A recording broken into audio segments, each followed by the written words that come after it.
Welcome to Healing Wisdom, a Thursday morning talk show featuring guests sharing their stories and knowledge.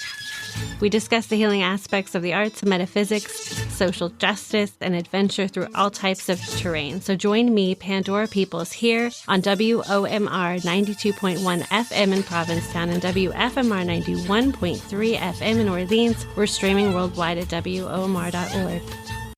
Welcome, filmmaker Avi Zev Weeder. Thanks for joining me and bringing American Santa to the film festival. The world premiere is Friday, June 16th at 6:30 p.m. and it plays again Sunday, June 18th at Water's Edge Cinema at 6:30 p.m. Also, the film short will be available to stream online starting Monday, June 19th at the provincetownfilmfestival.org/film/American Santa, so they can go to provincetownfilm.org to stream it if they can't make it to Ptown for the film festival itself. In 2016, the Mall of America had its first Black Santa, and images of Black Santas are increasingly more common. Your film features Stafford Braxton and Santas from his company, Santas Just Like Me. Tell us what grabbed you about Stafford and his Santas and made you want to tell this story. I heard Stafford on the radio in early December.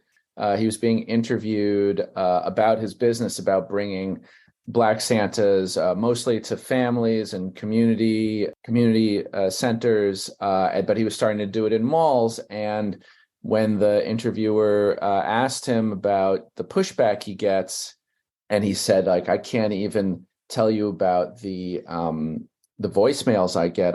I can't say them on the radio. That's when I had the idea for the film, because the contrast between the joy and the beauty that he's helping create, him and the Santas for families, contrasted with the hate that he gets year round, was really shocking and revealing to me.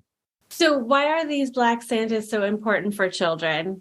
Well, I think it's important that kids see someone like them. I mean, the name of the company is Santa's Just Like Me. And I think it's important that children of any race, white, Black, brown, whatever, feel comfortable and feel like they can see themselves in the character of Santa Claus.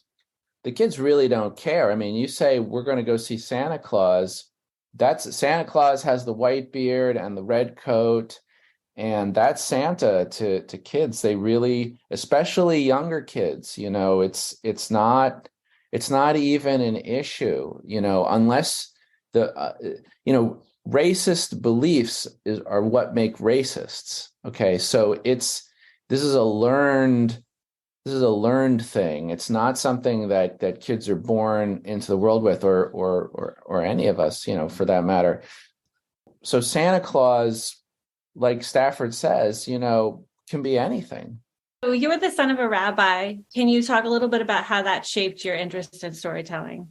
Sure. Well, I mean, the history of anti-Semitism, certainly goes back for millennia at this point. For me, more individually, growing up the grandchild of Auschwitz survivors, that story of oppression, of anti-Semitism, of bigotry, always loomed large in my identity. My father was a rabbi.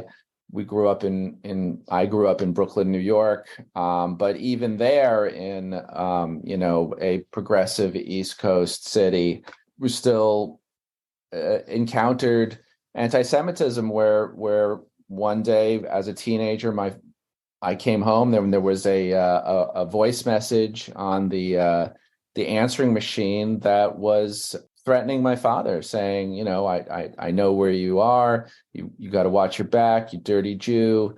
And it, as a kid, it freaked me out, and I made my mom, call him. It was before cell phones, make sure he's okay. And nothing, thankfully, ever came of that. But just to know that even, that was in the 80s, right? But even today, I mean, these things have not gone away. These ideas persist, and they're passed down, and they're propagated.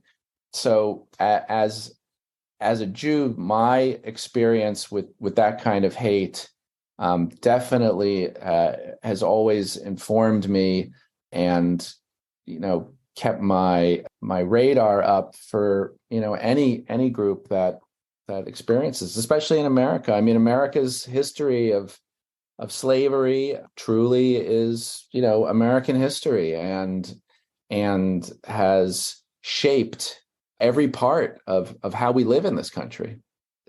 Again, these ideas and these beliefs are passed down, from parent to child. That's the only way it happens. So, in making the film, I'm really trying to wake people up to show like that, this is totally unacceptable, and it's completely shocking if you really just sit for a moment to think about it and to watch it. It's an important work. Thank you so much for being part of this festival. Thank you so much, Avi Zev-Weider, for being with us today. Thank you.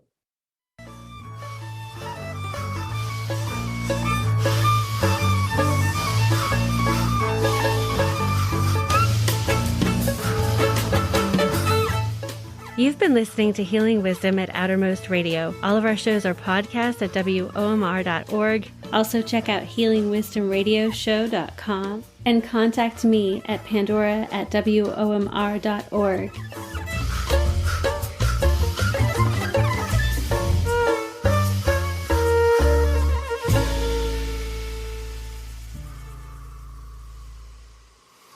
Our theme music is provided by Mason. You can find her website at masonmusic.com.